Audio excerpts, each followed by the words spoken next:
Hola hermanos, buenas noches. Mi nombre es Samuel, soy de Brasil, de la ciudad de Juan Pessoa. Soy adventista del séptimo día desde que nací. Hoy tengo 19 años. Hoy yo estoy a estudiar teología en la Facultad Adventista de la Bahía. Estoy en el primer periodo, en el primer año de teología. Hermanos, los sermones que tendremos en este canal terán su enfoque principal en dos temas muy especiales para el tiempo en que vivimos, que es la salvación, la profecía y también un poco de la teología sistemática. Hermanos, el tema de hoy es un tema muy especial para el tiempo de ahora, que es un adelanto de la misión de Miguel en la liberación final.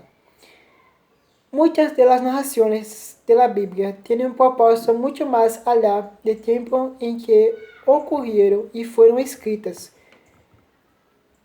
Muchas historias bíblicas son anticipaciones de acontecimientos futuros. Hermanos, nem todas las historias de la Biblia son solamente para contar a los niños y las niñas, pero son historias proféticas, historias de lo que Dios hará en el tiempo futuro. Por exemplo, hermanos, Daniel 3 e Daniel 6 não são somente histórias do passado, são também narrações proféticas ou histórias proféticas. Em el Antigo Testamento, hermanos, encontramos muita escatologia em forma de bosquejo. Os hermanos podem estar a questionar-se, hermano Samuel, que é uma escatologia em forma de bosquejo? Hermanos, en suma, es decir, eventos que sucederán en el tiempo del fin, pero que ya ocurrieron de manera prototípica en la historia del pueblo de Dios. La historia que estudiaremos hoy es precisamente una anticipación de lo que Miguel hará en la liberación final. Hermanos, antes de los invitar a abrir la palabra de Dios, los invito a hacer una oración a Dios.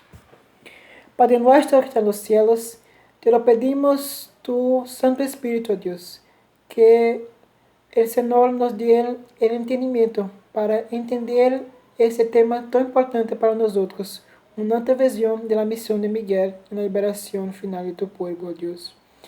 Te lo pedimos que el Señor abre por intermedio de su palabra.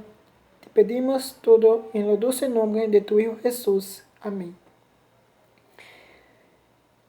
Hermanos, hoy iremos a ver el contenido del libro de los jueces. Abramos la palabra de Dios en el libro de los jueces, capítulo 6. En este periodo, hermanos, de los jueces fue uno de los momentos más difíciles en la historia de Israel. Josué ya había muerto y también los ancianos que guiaban al pueblo. Había un vacío de liderazgo espiritual. La Biblia dice que cada uno hacía lo que bien le parecía. Durante aproximadamente 300 años, Israel vivió un ciclo constante de apostasía, consecuencias, arrepentimiento, liberación y nuevamente olvido de Dios. Hermanos, en este periodo Dios levantó 12 jueces para libertar a su pueblo. Y hay algo muy importante a entender, hermanos, que la palabra juez aquí también puede entenderse como libertador o salvador. Todos esos jueces fueron modelos imperfectos del verdadero libertador Jesús Cristo. Tome la palabra de Dios, ahí abre en una historia muy conocida, pero vas a entender a la luz de la profecía, talvez algo que nunca entendiste en el libro de los jueces. En el versículo 1 del capítulo 6 habla así, hermanos. Pero los hijos de Israel hicieron lo malo ante los ojos del Señor, y el Señor los entregó en manos de los madianitas por 7 años. Hermanos, los amalequitas que aparecen aquí y demás pueblos del oriente, como madianitas, también, hermanos, eran nómades que vivían en el sur de la Palestina. Y tanto los amalequitas como los madianitas tenían una vida muy interesante. Ellos no destruían las casas, ellos no destruían las edificaciones. Ellos saqueaban los bienes, la cosecha, y dejaban todo intacto para que las personas regresaran y en el tiempo de la cosecha invadían, robaban, mataban, destruían y se iban. Esto pasaba cada vez que Israel cosechaba. Queridos hermanos, vamos ver aquí a una liberación de Dios. En la palabra de Dios hay muchos modelos de libertadores, así como Moisés fue uno de ellos, un libertador del pueblo de Dios del cautiverio egipcio. Así como Dios usó a Ciro para promulgar la liberación de Israel del cautiverio babilônico, así como Dios usó a Neemías, Esdras, Zorobabel y tantos otros para sacar al pueblo de Dios del cautiverio babilônico, todos estes grandes hombres de Dios eran típicos de lo que Jesús haría. Jesús vino, hermanos, como libertador del poder del pecado. En el versículo 6, hermanos, habla así. Así Israel se empobreció mucho por causa de los madianitas, y los hijos de Israel clamaron al Señor. Hermanos, si no lo sabías, pero Gedeón es descendiente de la tribu de Manasés. Manasés fue uno de los hijos de José, junto con Efraín. Gedeón es descendiente de José, aquel que estuvo en el Egipto. Y entonces vamos a encontrar aquí un período muy interesante, hermanos, el período de los jueces. Ese período terrible en la historia del pueblo de Dios. Los 12 jueces fueron libertadores, y si miras en el mapa bíblico vas a ver que desde el norte de Dan hasta Beerseba al sur, esos 12 jueces, cada uno atendió o liberó o trabajo dentro de un período y dentro de uno de los territorios de las 12 tribus. Los 12 jueces fueron libertadores en el período entre los líderes después de Josué hasta el establecimiento de la monarquía. El pueblo pasó por ese proceso de recibir la bendición de Dios, de despreciar a Dios y de recurrir a Dios y de que Dios fuera. Los madianitas invadían Israel, hermanos, cada vez que llegaba el tiempo de la cosecha. No destruían las casas, saqueaban los alimentos, robaban los bienes y dejaban al pueblo en miseria. Israel acabou cansado, humilhado e sem forças. Pero quando o povo clamou ao Senhor, Deus escutou. Às vezes pensamos, hermanos, que todo sofrimento é um castigo direto de Deus. O povo de Israel muitas vezes pensou assim, assim como nós também pensamos assim. Pero muchas veces, hermanos, Dios simplesmente permite que cosechemos lo que sembramos. E também devemos recordar algo, hermanos. Satanás nunca fortalece a uma vida. Si su estrategia es el engano, ele apresenta el pecado como algo atrativo, inocente e sin consequências. El día que entendamos la gravidade del pecado, deixaremos de jugar com aquilo que destrói el alma.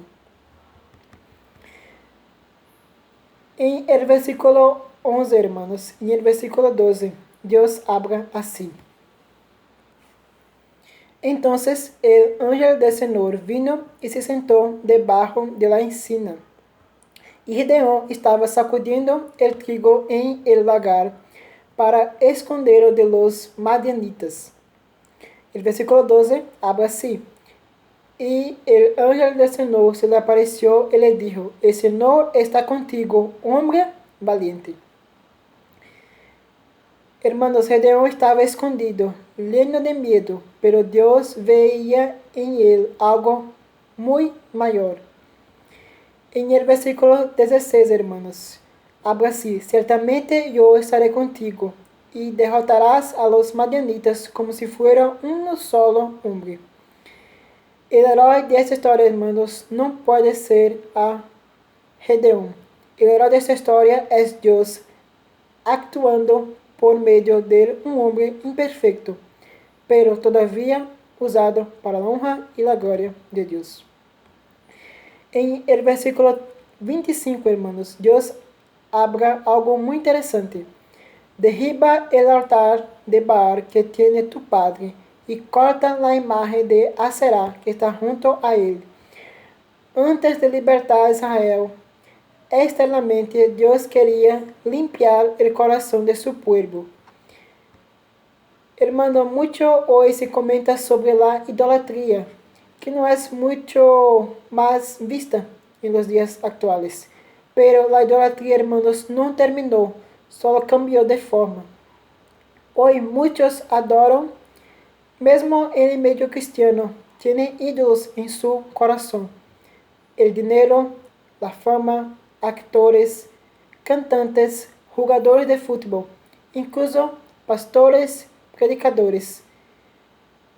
Muchas veces el problema no es tener algo, sí colocar algo en el lugar que solo pertenece a Dios. También existen altares modernos de Baal que ocupan silenciosamente el corazón humano. Hermanos, en el capítulo siguiente, Jueces 7, el versículo 7, Dios habla así. Con estos 300 hombres los salvaré. Hermanos, el contexto de este versículo es, Gedeón ya tenía un ejército muy grande, pero Dios redujo el número a 300 hombres. ¿Por qué Dios hizo eso, hermanos? Porque Dios quiere dejar claro que la victoria no vendría de la fuerza humana, sino del poder divino. Debemos confiar en la providencia de Dios, hermanos, no solamente en los grandes asuntos de la vida, sino también en cada detalle. En el versículo 22, habla así, hermanos. Cuando los 300 tocaron las trompetas, el Señor puso la espada de cada uno contra su compañero. Hermanos, Dios, aquí hay algo muy hermoso. Dios peleó la batalla por su pueblo. Los enemigos comenzaron a destruirse entre sí. Cuando confiamos verdaderamente en el Señor, Él pelea por nosotros. Hay batallas que el ser humano no puede vencer en su propia fuerza. Hermanos, en esa historia vemos que Gedeón como un anticipo de Miguel. Toda la historia es una sombra de algo muy mayor. Así, hermanos, como Moisés libertó al pueblo de Egipto, Ciro permitió la salida de Babilonia, Nehemías y Esdras ayudaron a restaurar a Jerusalén. Jesús vino para libertarnos del poder del pecado. Y un día vendrá otra vez para la liberación final de su pueblo. Hermanos, en el inicio de esta predicación vimos que muchas historias de la Biblia no son solamente historias. pero son anticipos de lo que Dios hará en el tiempo del fin. Y la historia de Gedeón, hermanos, es un tipo, una escatología en forma de bosquejo de lo que Dios hará. En el capítulo 12, hermanos, del libro de Daniel, hay una historia muy interesante que vemos que la historia de Gedeón es solamente una anticipación de lo que Dios quer hacer con nosotros, su pueblo, en el tiempo final. Un capítulo muy hermoso que está en Daniel 12, el versículo 1, los invito a leer conmigo. Habla así, hermanos. En aquel tiempo se levantará Miguel, el grande príncipe, que está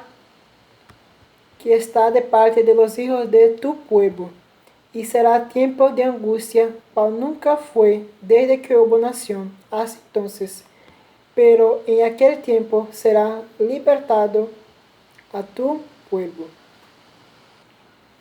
En ese tiempo, en un tiempo, hermanos, de opresión, en un tiempo de persecución, en un tiempo en que el hombre no tendrá condiciones de librarse a sí mismo, así como el pueblo de Israel estuvo en la época de Gedeón y en muchas ocasiones en el libro de Jueces.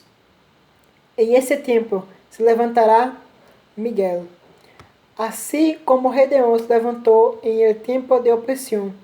Miguel, Jesús Cristo, se levantará, hermanos, en el tiempo final.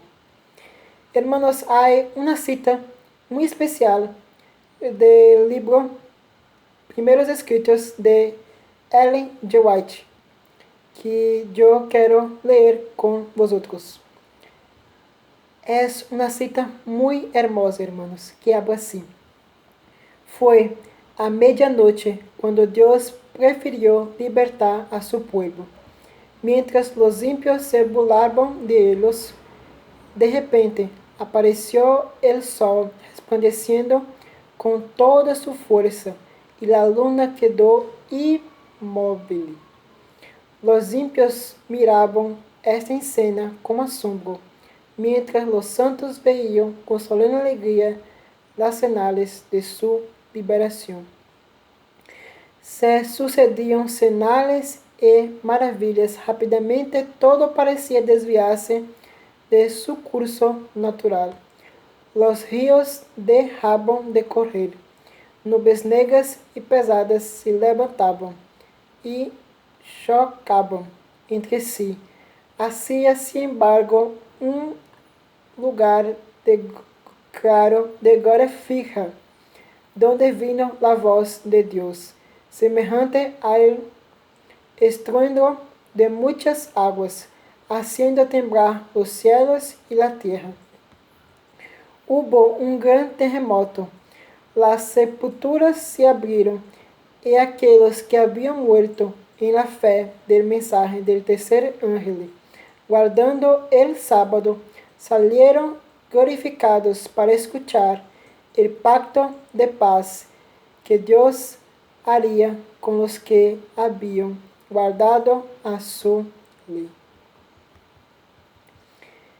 Hermanos, el verdadero héroe de esta historia, ¿quién es? Muchos personajes bíblicos son prototípicos de Cristo. José, Daniel, Gedeón. Pero, hermanos, todos estos son imperfectos. El único libertador perfecto es Jesús. El héroe de esta historia no es Gedeón, hermanos. No son los 300 hombres. El héroe de esta historia es Jesús Cristo. Él vino para liberarnos del cautiverio del pecado. Hermanos, un evangelio que no tiene poder, que no transforma, no es evangelio. Queridos hermanos, vivimos en un mundo de opresión, en un mundo, hermanos, de dolor y pecado. Pero así como Dios intervino en los días de Gedeón, también volverá a intervir en favor de su pueblo. Miguel se levantará, Jesús vendrá para la liberación final. Por eso, hermanos, hoy necesitamos derribar nuestros altares modernos, volver a depender de Dios, permanecer fieles, confiar completamente en Cristo y estar siempre disponíveis bajo su voluntad. Hagamos de la voluntad de Dios el centro que motive y dirija nuestra vida. Y a pesar de las batallas y de los enemigos, seremos victoriosos en Cristo Jesús.